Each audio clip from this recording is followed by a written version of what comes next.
In the meantime, after all these videos, camera tracking should be something very easy for you now. So in this chapter, the camera tracking part itself will be rather short, but I want to focus on something more that what you can do with the camera track. For example, there are shots like this where you might want to get rid of something. So in this case, I want to have these people gathering around maybe Big Bug Bunny, so any 3D character, and for that I would have to get rid of this guy. Even though he was doing very nice performance in Amsterdam last year, I want to get rid of him, and for that I'll have to create a clean plate.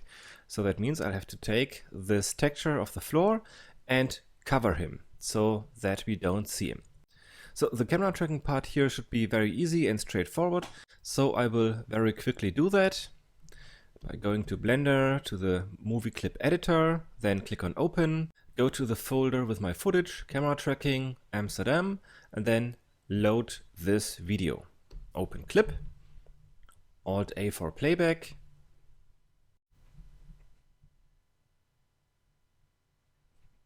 And then I will just track a few of these features. For example, these bright spots on the floor, then of course some of these windows here in the background. This one is a very good item because it is here nicely in the midground. Also, it is not on the floor, so that is good to track. This area here will be tracked so that we exactly know where he is. Of course, here in the background. So all that stuff will be tracked, but that would now be, of course, totally boring if I would explain you how to track that. I'm sure you know that. So I will do that very quickly and then we'll come back when that has finished.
Alright, so that is the stuff here in the foreground on the floor, then also in the background. And now, because I really want to know where these people are standing, I'm going through the shot just to see who of these people didn't move their feet at all. And it seems that most of these people are really standing still, which is very nice because then we can use their feet. And if they are really static, then we might even use their bodies. But I think the feet are, in this case, safer because if they are standing on the ground and don't move their feet, then that should be really stable. So we can track that. So until here, then he moves in front of that. And after that, oh no, that is occluded. Okay, so next one.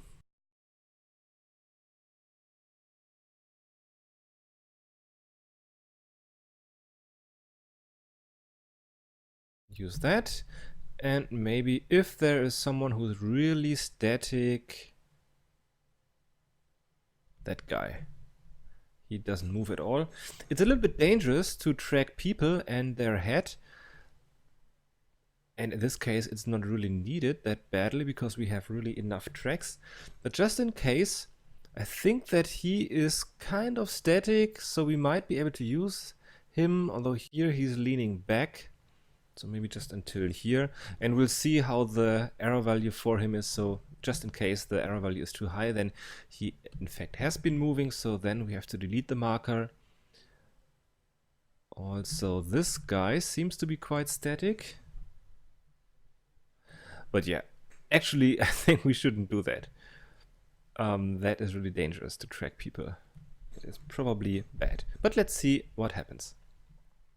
So I think these are really enough markers, and the next step I will try to solve that. So first of all, we can collapse this, and now let's set the keyframes. Maybe not here, because in these frames the camera is not really moving that much. So that would be not ideal to generate the perspective. And something that might be a little bit better is, I guess, here. You can turn off locked with L. So maybe something in this area. That is a nice movement from, I would say, 140 to 110 or so. So first is 110, second is 140. And then of course also the camera data. So again, this was my Canon 550D. Something around 20 millimeters. I have no idea, because in that case I did forget to actually note the focal length. So let's try and see what happens if we click on camera motion. And that is actually quite bad. So I press Z to go to curve view, A to look at everything, and then have a look at the jumps. So in fact here, where you also have that jump in the camera curve, there is a bit of a problem. So that was this marker. Ooh, and there was a bad jump. So that of course destroys everything. So here, Shift T to erase everything before that. Then here A again to select everything. Then also this one, that is a bad jump. So Shift T again. And now let's have a look if there's more jumps. No, that looks fine. So Shift S again. And that is a little bit better, but I suppose that we have a problem with the camera data. So that is probably not correct. So let's go ahead and activate focal length and K1, K2. Shift S. That didn't work. So maybe if I set this to 18, maybe that's better. That is the part that I really don't like about the solution, that we have to try to trigger that somehow, because that really is totally not intuitive. But well, that's how it is currently. So we have to just try to activate the refinement, and eventually in the future that might be better. But you can already see that with 24 the solution is much better. So maybe let's go ahead and divide that. So eventually we can get a better idea of what's going on if we have a look at the 3D data. So I scroll down to the clip panel, then set up tracking scene, also set a floor plane, this one, go to reconstruction, set this as the floor. Then also maybe we can orient that more, maybe here. Or let's set this as that is a good origin. So that one here near that red thing, actually it would be the center of the scene. So let's set this as the origin, then that as the x-axis, 0 to look through the camera, and that already looks quite good. But I'm not sure about the rest of the camera data. Also, I cannot see these ones, or can I? No, I can't. It's too far away. Maybe if we increase the size of the motion tracking markers. So are they somewhere? Oh, they are really far away. Or actually there are some that are behind the camera, and that is always a very bad sign. So that of course cannot be right at all. So they have a really bad problem. And I guess that this happens because we didn't enter the distortion yet, because these are at the outside of the frame. So that would be an area with lots of distortion, and these markers obviously have quite a bit of problems. So we somehow have to try to find out the distortion. So we have to do a little bit more work until we are able to trigger the refinement. Eventually also different keyframes help. So this is something that is really annoying. Oh, but that actually helped. So now we've got our camera data here, and you can see that the distortion is very interesting. So we have a K1 value of -0.05, which is not that high, but K2 is actually quite big. So let's see what happens if we preview that by going down to the proxy, expand that, and then here at the bottom go to render undistorted. And if you look at the difference, then you can see that the center of the frame stays almost untouched. It's mostly here the borders of the frame that change. And that is the typical effect of the K2 distortion. So K1 is, well, let's say the overall distortion, but K2 mostly influences here the edges of the frame. Of course, we could also play around and see what it exactly does. So when K2 is smaller, then it would bend the edges outwards. If it gets bigger, it bends them inwards like that. So here, that should not be too large. Something like that. No, of course, Ctrl Z to go back to the previous value. So that is our camera solution, and let's have a look at that in the 3D viewport. So that looks quite reasonable. Also, these are more or less a straight line as they should be. Maybe it's a little bit too curved, but then again, it is really here in the background, so I don't care and it should be fine. So let's first again set the origin, also maybe a scale. So again, this is in reconstruction mode, this is the origin. That defines the x-axis, and also let's just assume that this is 1 meter. So set scale. Also again, just to be sure, set floor. So want to look from the front, like so. Okay, so the origin has not really worked out. Set origin, like that. Set x-axis. Okay. So, also, I want to go to motion tracking and make the size much smaller again, because I don't need to see the stuff in the background. I just want to see a reasonable size here. So I think the default of 0.2 or something might be good. That looks okay. And if you play back, well, that sticks pretty well. So let's move that up.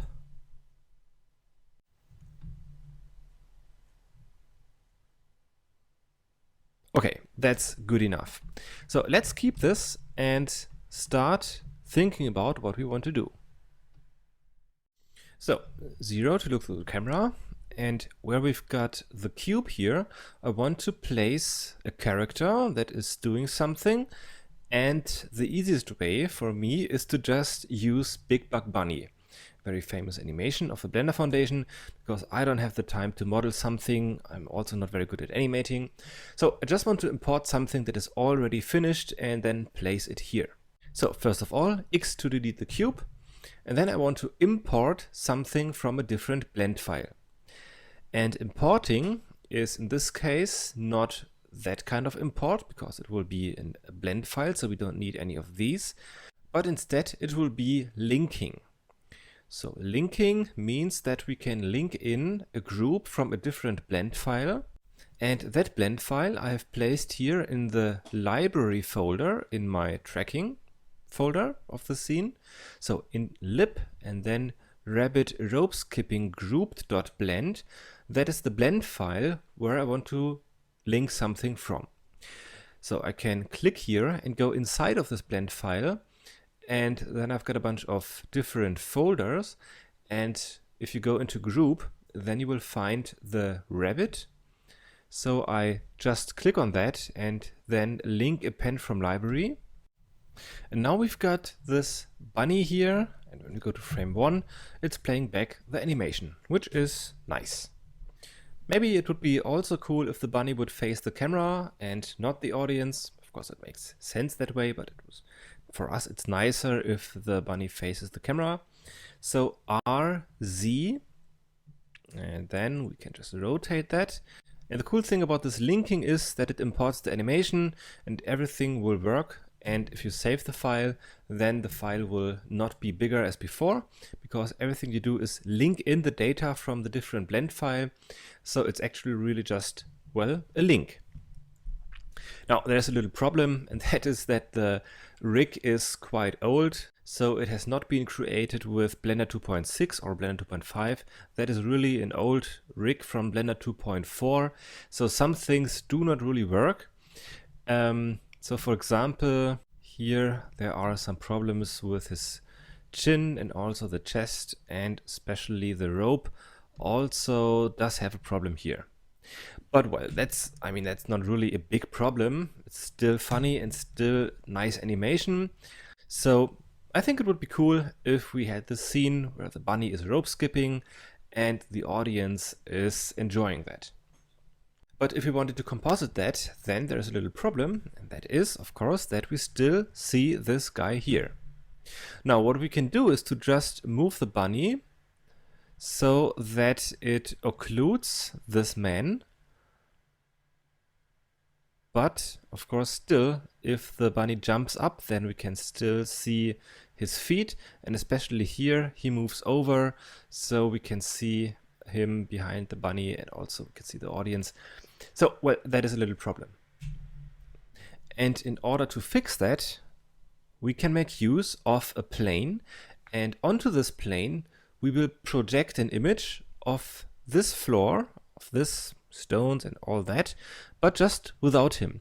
So we could use the GIMP or Photoshop or even Blender to paint away this guy and everything that we see here, and then just occlude that and use that as a new plane where we can also create ambient occlusion and a shadow.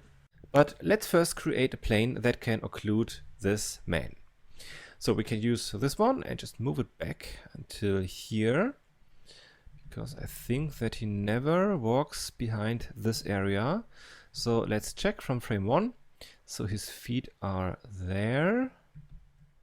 Maybe you can go a little bit more behind so that we can have some ambient occlusion and shadow. So something like that. Then of course we also have to hide him in this part of the shot. So the plane should be a little bit longer, but it doesn't have to be that wide. So what we can do is to move this over here and this over there until we reach the point where he is in front of the audience. Something like that maybe. So he's there, and then he will start moving. I think that is a little bit too close. Maybe let's move it over here. But that is now occluded, that's fine. And after that, he will still be behind the bunny. All right, so that's fine. Over here, so let's see if everything is fine in this part of the shot over there. So the bunny is in front of him. That can be occluded. Yeah, I think that should be fine. So an area that is really never being, well, touched by him is this. So for that, maybe we can use a loop cut, Control R, move that here. Let's use another loop cut here. And then this can be also moved like that. All right, so that is now the plane that will occlude this man. So we have a little bit of painting to do, and to be able to paint, of course, we also need to have an unwrap of this plane. And actually, for some reason, it went down the z-axis, which should of course not happen. It has to be exactly here on the floor, like so. Okay, so that should now work a little bit better and should not slide, because sliding is of course the biggest problem in terms of tracking.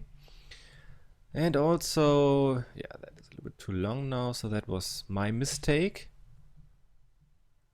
So that is a little bit too wide. Okay, so now that we are able to paint on that, we have to create a UV map. So, because we don't need the movie clip editor anymore, we can go here and switch that to the UV image editor. Select everything in edit mode, then press U, and then just unwrap, maybe use the Smart UV project. Okay. That is now a little bit too large, so I scale it down so that it fits my UV layout. And also I make it bigger so that it can really receive a lot of texture, like that. Then new, and that will be my map. It's a stupid name, but well, it's good enough. Then let's make it 2K. I guess that 1K, so 1024 pixels, should eventually be enough, but who knows. Let's just make it really large. Okay, and now we can paint on this map.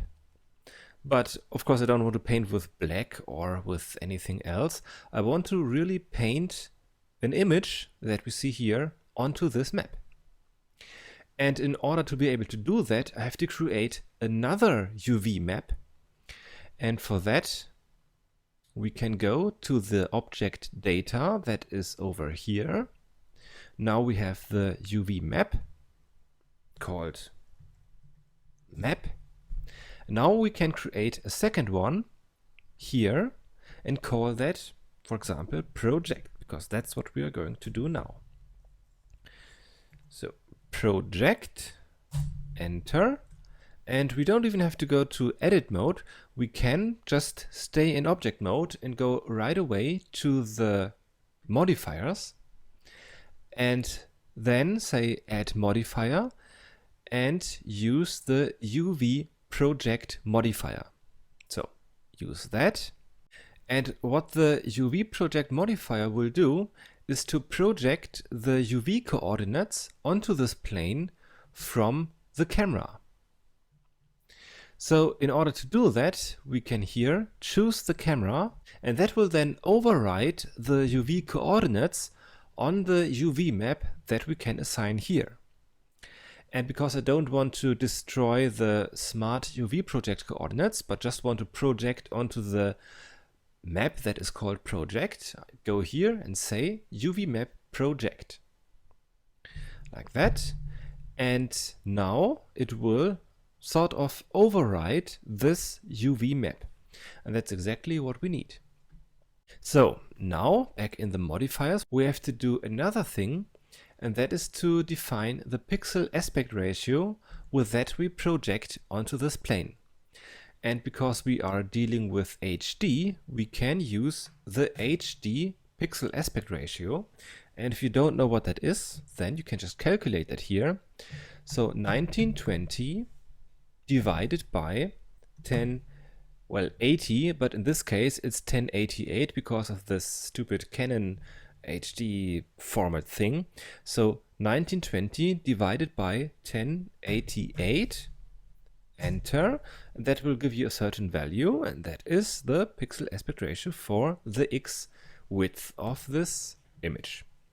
So that is that. And now what are we going to project? Of course, we are projecting our footage. So now we have to go to edit mode, then make sure that we have the project active. And here I want to load the movie. So image open. Unfortunately, we cannot use the movie clip directly. We have to go to open image and then really open the footage. So here from our footage folder, I choose that, open image, then N to show the image properties.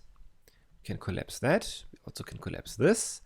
But here in image, it is already set to movie as source, which is fine. But then I want to match the movie length so that we have the correct length of the movie, and also enable auto refresh so that it automatically refreshes the image of the movie here, like we have that also here. And now we should be able to see something when we enable textured viewport shading. So when I now disable the background images, then I guess we have to flip the normals. So W and then flip normals. And now we see something. Of course, that is totally distorted here, but if you look through the camera, then it makes a little bit more sense. So compared to the footage, you can at least get the idea of what's happening. Unfortunately, it is totally distorted. And the reason for that is that the UV project modifier only works on a lot of vertices or a lot of faces. So if you only have a giant plane with just 4 faces, then it will not work. So in order to make that work, you first have to subdivide it a couple of times. So to make that nice and even, I use another loop cut here, like that, and then select everything, hit W, and then subdivide. And then here in the last operator, we can increase the number of cuts, and you can already see that by subdividing that, it makes it more even. And with another cut, these lines now become more straight, and the more cuts you have, the better the projection will be. So now that looks pretty fine, and if you look through the camera, then that makes kind of sense. To get rid of this shading, we can go to the materials, create a new material, set it to shadeless, but still it doesn't really fit to the footage.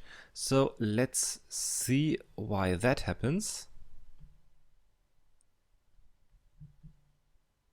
But if you update that, now it fits much better.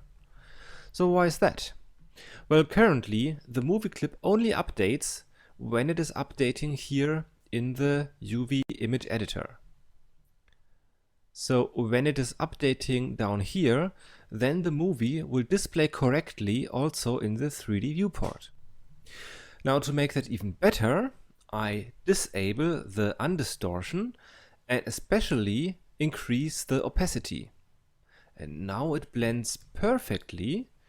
So you cannot really tell that we don't see the actual footage, but just an image, unless here, of course, because it doesn't, for some reason, update the movie.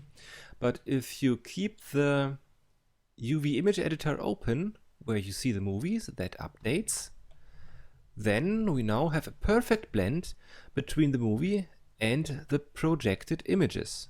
Even though, when you look at this in 3D, it is totally distorted and doesn't look like anything, but the only thing where you really need to see it good is from the camera perspective. So that of course looks horrible, but as soon as you rotate that more and more towards the camera perspective, then the less distortion you can see, and when you are looking from the camera, then it really looks perfect. But I mean, there's no point in projecting the same footage over the footage itself, so that doesn't make any sense. So now that we have that, we can finally start painting something, and the paint source in this case will be our movie clip that we see in the UV image editor. Okay, now I make a little bit more room here, then go to the object data, then make the map active. Now we cannot see the projection anymore, but that's not a problem.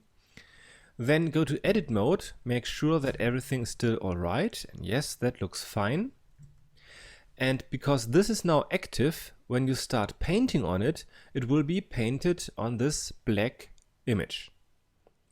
And in order to be able to paint, you have to go to the paint mode. So from object mode, go to texture paint, and now we can assign a different brush, because if we would paint now, then it will just paint white color, and that is not what we want. Instead, I want to do projection painting, and for projection painting you go to the brush and choose a different brush, and the brush that we need is the clone brush because we want to clone something. So choose that, then scroll down here. I think we can also make the operator a little bit smaller. So go down here and maybe also set the strength to 1, and I also don't need any pressure sensitivity for my tablet. Then go down to projection paint, and now we can enable clone a certain layer, and the layer that I want to clone onto this map is the project UV map. And now when I paint here, then I am in fact painting the source of the projection map layer, and that of course is the movie clip. I'm painting that here onto this plane. Now it currently fades out here, and that is because of this normal setting. For other applications, the normal influence on the painting is very clever, but in this case we don't really need that. So if I disable that and paint, then I am now painting the movie clip here onto this plane. And I can even go out of camera mode and just really quickly paint over here and thereby assign the projected layer onto this one. Like that. And of course that is pretty nice. So now, even if I would disable the background images, now I can still see that footage. And the thing is that because this is now projected and I change the frame, that will now still stick to that, even if I disable the background images. And that is because now, well, that is just a painted texture that is lying there on the floor and is moving together with the camera track. So that is now working very nicely. And if I enable the background images again and go to the area of the shot where he is moving in front of that, then you can see here he is gone. So in this area of the shot we have painted out him going there. So if I would disable this plane here, maybe in the outliner, there, gone, and so on. Now, because of the distortion that we had, it is not quite perfect. So because the camera movement and the low angle that we are shooting here, there is a little bit of distortion. So maybe we can just blend that together. So if I go here and set the strength to 50% and now paint here very carefully, then I'm able to blend that together, because now I'm overlaying the pixels from this part of the shot, from this perspective, over the pixels that I have been applying to this texture on the first part of the shot.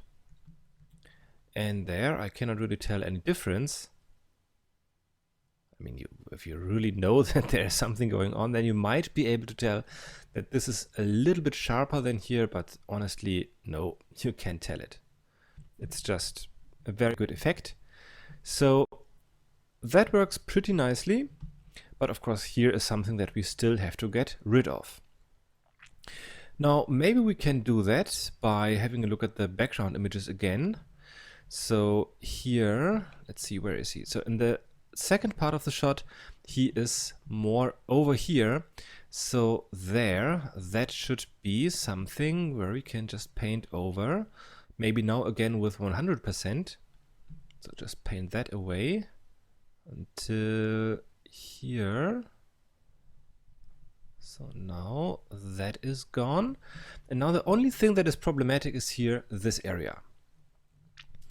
Now maybe I can go here and then paint that stuff away by using the clone brush. But before I paint, I disable the clone layer, because then you can place the 3D cursor by holding down the control key and then, for example, click here. And now you can clone from here to there, and thereby you can very easily get rid of this stuff. So control left click here to place the 3D cursor, And actually, by doing that, the cursor also goes directly onto this plane. So control left clicking in texture paint clone mode will automatically snap the cursor to that plane that you are painting on. So here, and this will now be my paint source. Paint that away.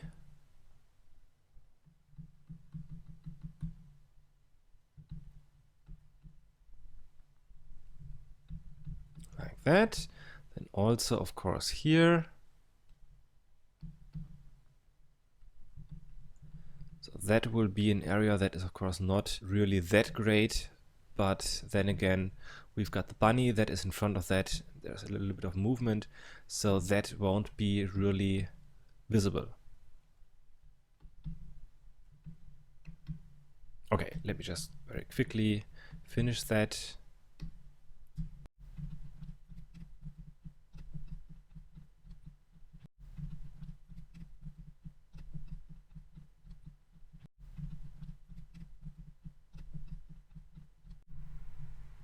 Yeah, it's gone. Nice. Okay, so even though the texture paint was very roughly and very poorly done, no one will notice. I mean, that is really just okay. So first of all, let's save this. So here in the map, I go to edit mode. That will automatically switch to that image that we have just painted onto this UV map. And now I save that image and then save as image. Then create a new directory, name that text or textures. And that is my floor. Like that. PNG or JPEG, whatever. Save as image. And then we can assign that as a texture, because currently it is only assigned to the face, but not yet used for this material. So in the material, I go to the textures, click on new, switch to image or movie, and then choose the map. Like that. Then of course we have to set it to UV. Also, of course, you have to assign the correct UV map, which is map. And now we can start rendering that. Now for that, of course, we have to do some preparations. For example, we have to set up the render layers. So here, go to layers. Then because of the setup tracking scene button, we already have the foreground and background, but currently the background is set so that it will receive ambient occlusion and shadow. But I mean, we need that, but we also need just this shadeless image. And for that I create a new layer, so plus sign, new layer. That will be the projection. And it would also only render this layer. But we have to do one more thing, and that is to assign an override material. Now let's have a quick look how our material is named, and well, surprise, it is only material. This is the material that is assigned to this plane. That's fine. That will be the material. Actually, with that I want to render the projection layer, render layer. But in order to have something to receive shadows, because this is currently shadeless, I also create a new material, name that shadow, just so that I know what it is, and do nothing more than just that. I don't assign it to any face, I don't set anything here, it will just be there. And now I can go to the render layers, leave the projection just so as it is, and in background I want to override this material with the shadow. So shadow is the override material. I also, in the projection, I want to have the vector path so that I can create the motion blur. And now I render that. And of course that is not correct. So first let's go to the compositor. And then here we have to change something in this layout. Because currently we've got the background plate, the movie clip, and after that we are multiplying the shadow. But that's not what I want to do. And apart from that, there's quite a bit of a problem here. So first of all, I want to have the projection render layer. So that is here, projection. And for some reason, I know what's the problem. So the problem is that for some reason that has been moved to the background layer. Of course, that is wrong. So M move to layer 1, like that. Okay, that should now be better. Render again. Much better. Also, one more thing that I forgot to do, and that is to enable alpha pre-multiplied, or also do that in layers, disable the sky, just so that we don't get any problems here in the anti-aliased edges. Okay, so we've got that. So now Shift A, filter, vector blur, apply the Z buffer and the speed like that. And then we can alpha over that over the footage like that. And bam, that guy is gone. But because of the vector blur, there's a little problem here with the alpha. So that's nasty, and we have to deal with that, unfortunately.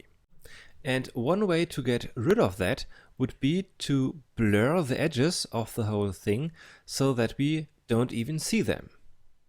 And we can do that by making, of course, use of the alpha channel, and then use the dilate erode node to make this a little bit smaller.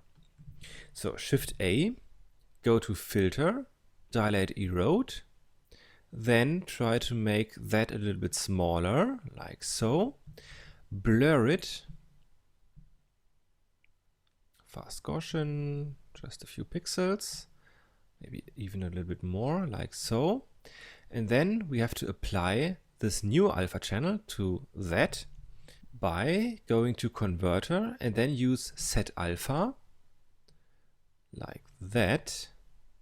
And now to get rid of this bright area, you can here enable convert pre-multiplied. And now the edges are gone, and we even have a little benefit from that, and that is by making the edges a little bit smaller and of course blurring them, you also get a nicer transition between footage and mask. Now, one more thing, and that is I don't want to use 100% motion blur, just maybe 70% or so should be really enough. So that is now fixed, and after that we can make use of the shadows to multiply them over the result of that. So here we've got the ambient occlusion and the shadow. The shadow, of course, is something that looks horrible. And of course, we could just go ahead and change the angle of the lamp, or even change the lamp type. But since this has been an overcast day, so there's no actual shadow here, at least none that I can see. So I think we can just get rid of that by not using the shadow pass at all. So just put this here and forget about the shadow pass. Like that. And now there's the bunny. In front of that, we have a nice ambient occlusion, drop shadow. Of course, we need better lighting for him, but at least that guy here is gone. So next I want to create a little bit of better lighting by going to the 3D viewport, grabbing the lamp, and then turn it into a sun. So sun lamp, and then I think we can just turn off the shadow because there's really not much shadow in the shot. So let's just turn it off, no shadow. That would be faster to render. And then let's see how that looks like. I think we might have to increase the environment lighting a little bit so that the shadow here is not so dark. So yeah, that is a little bit too bright, I think. So let me turn that down to 0.8, and the environment lighting could be 0.3, and then render that. Okay, that's a bit too bright, but maybe we can turn that down with color curves, with RGB curves. So just turn that down. Maybe a little bit less of red. Yeah, I don't know. Okay, well, that's good enough for now. So in this part of the shot, that looks okay. But of course, when he passes in front of that, that would be later in the shot, then we will see him in front of the audience. And that is, of course, a big problem. So for that part of the shot, we have to also mask him out.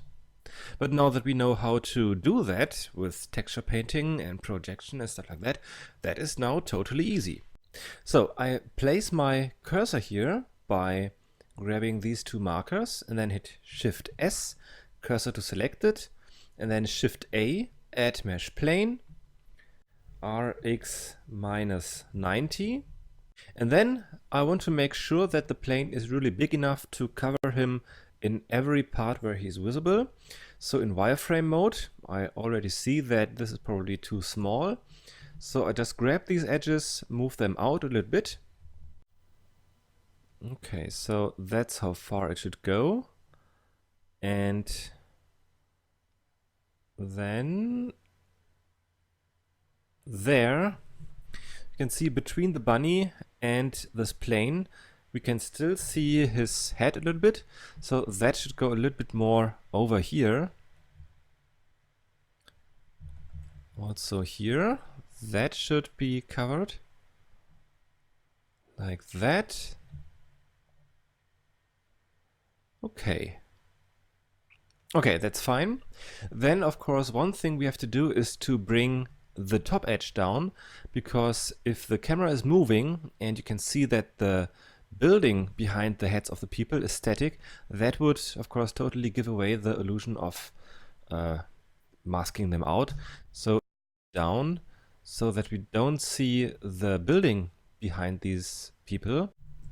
Then, and of course it has to be high enough so that we don't see his head. So especially here, I think we might even use a loop cut for that and make this a bit higher.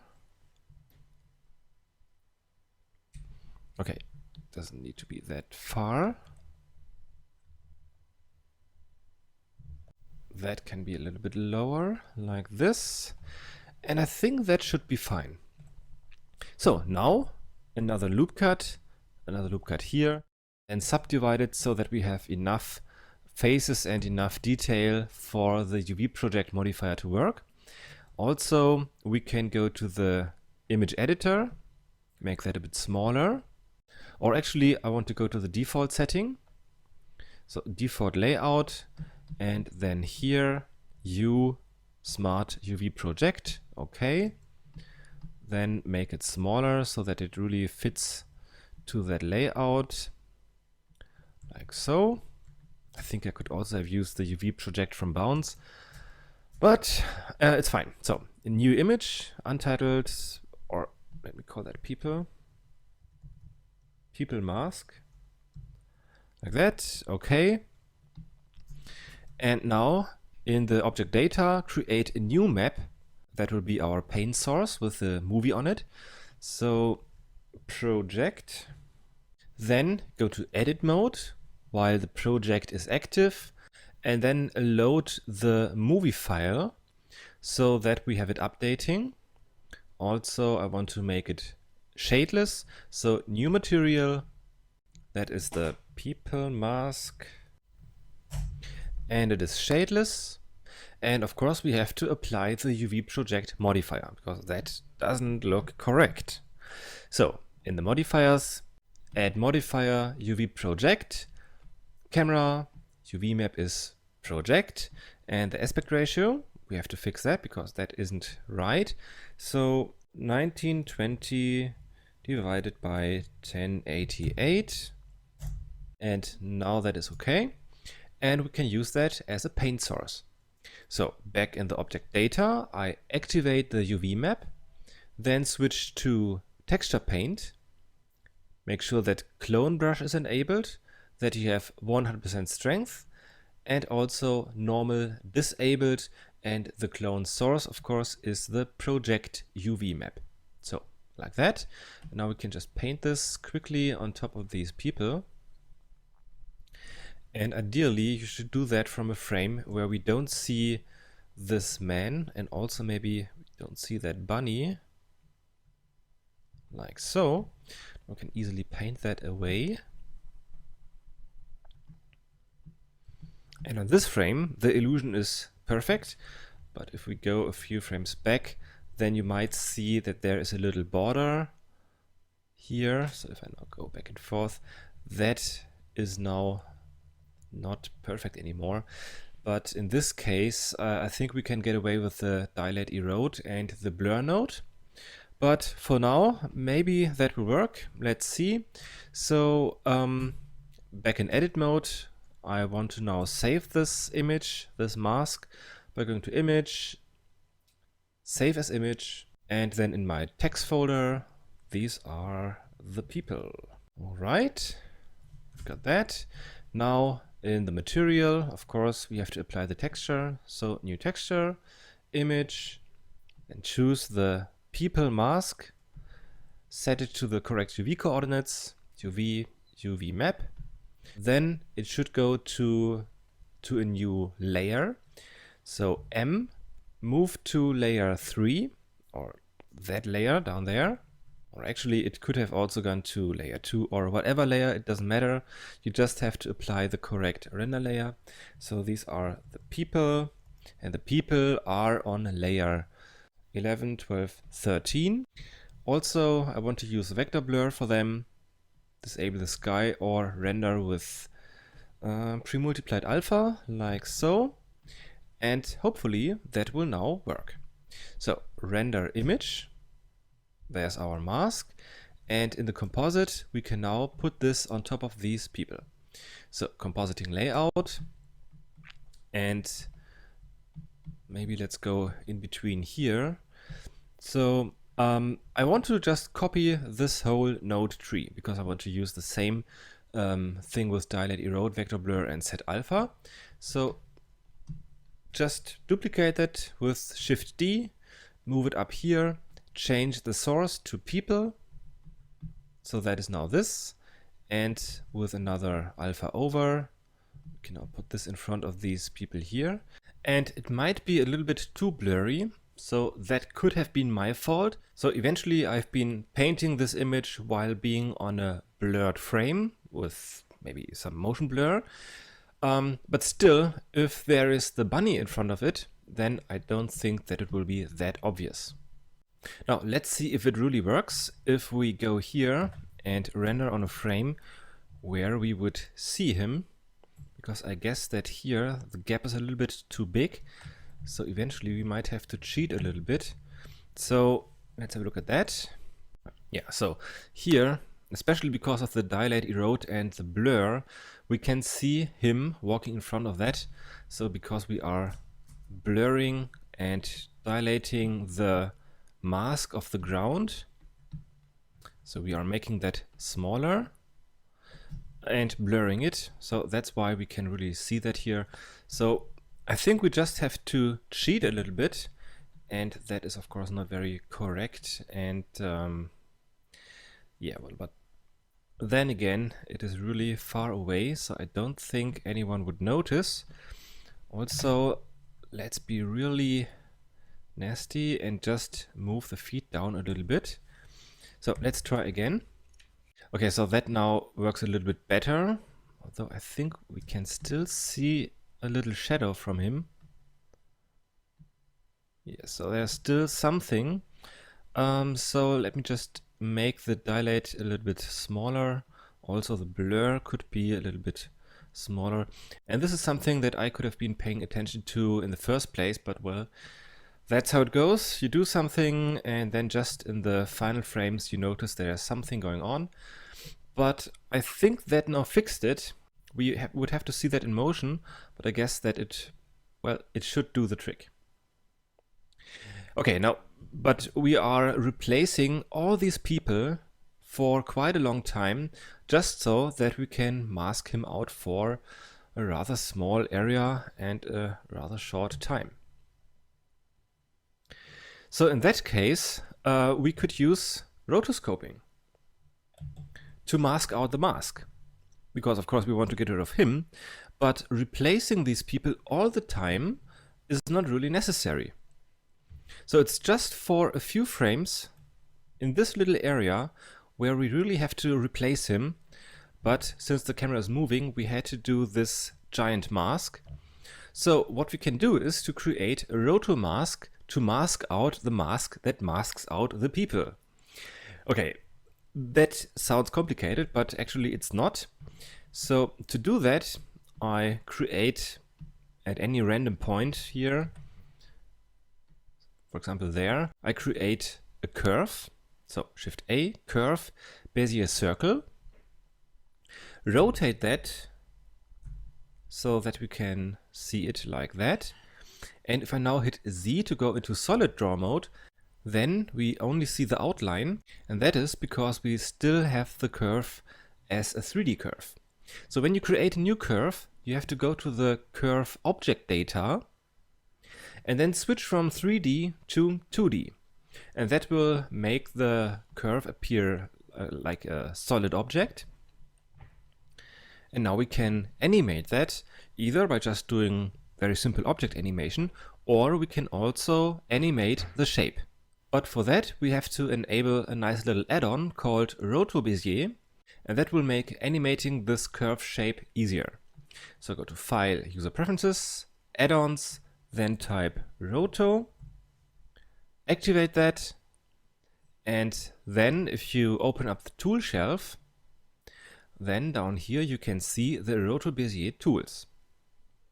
Okay, now, but to see the guy here, we have to go to wireframe mode, and then we can animate that. So first of all, here we go to edit mode, and then with G, grab everything and move it over, and then create a keyframe for that. Because here, of course, we don't really need the mask, and it is okay if it is behind the bunny. We only need to see the mask over here later. So for now, I want to create a keyframe here. So insert keyframe, and then go in 10 frame steps with Shift up arrow, go forward, maybe move it a little bit like so, insert keyframe, and that will animate this mask. But of course in these frames it really doesn't have any effect. Only when he's moving over there we really need it. So insert keyframe, also here insert keyframe, and now we can animate that. So grab this curve, move it over so that it now masks the head and the arm. So insert keyframe and then keep on going and animate this. So G, move that over, adjust the shape,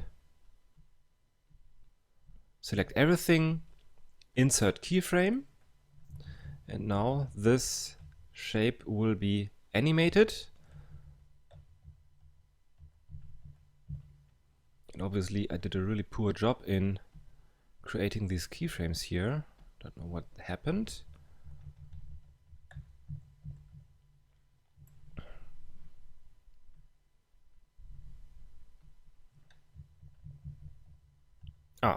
There seems to be a keyframe where I have been messing up the animation. So here that should be there, of course. Select everything, insert keyframe.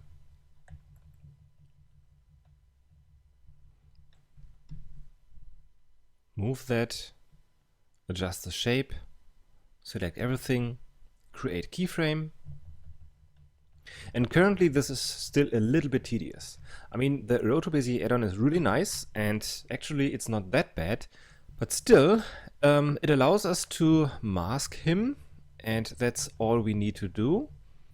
So here that can go down, insert keyframe, check if everything still works, and yes it does. And then here the animation stops. So the bunny has only been animated until frame 156 or so. So let's make this the end frame of the whole animation.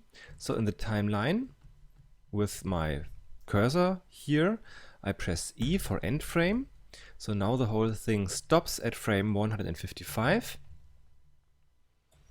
And if I press Z, then I can see this curve animating.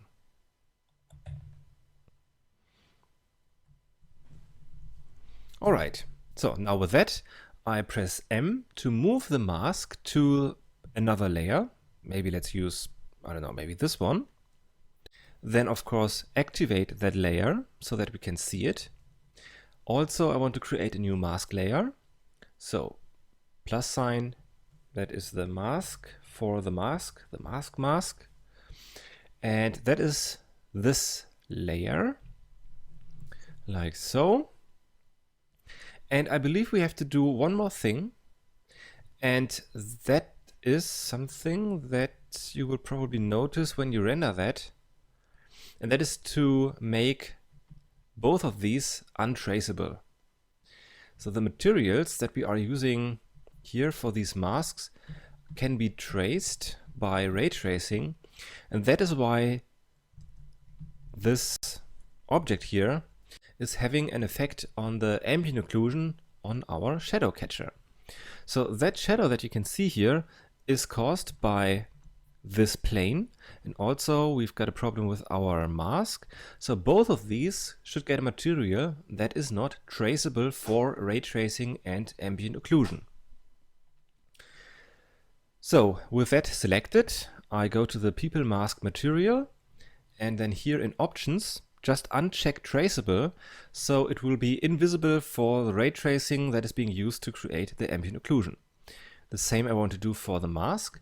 So here, new material, mask, make it shadeless, although you don't really have to do that, but it's easier. And then also disable traceable. And if you render now again, then both of these materials won't have any effect on the ambient occlusion. So now that should be a little bit better. And now, of course, we have to make use of the mask. I mean, that's what we've made it for. So what I want to do is to limit the effect of this people overlay mask to just the area where we have created the mask. So first I press B, then move these up, Shift A, add render layer, then set it to the mask, and the only thing that we need from the mask is the alpha. So connect the viewer node to the alpha so that we can see that. And now it's just a matter of dragging this inside of the alpha input or the factor input of the alpha over. And now this mask is only being applied where we have white color here in the alpha channel.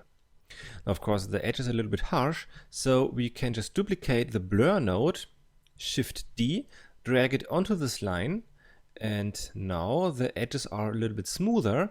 And you can see that these blurry masked people are only here in this area, but this is now again the original footage.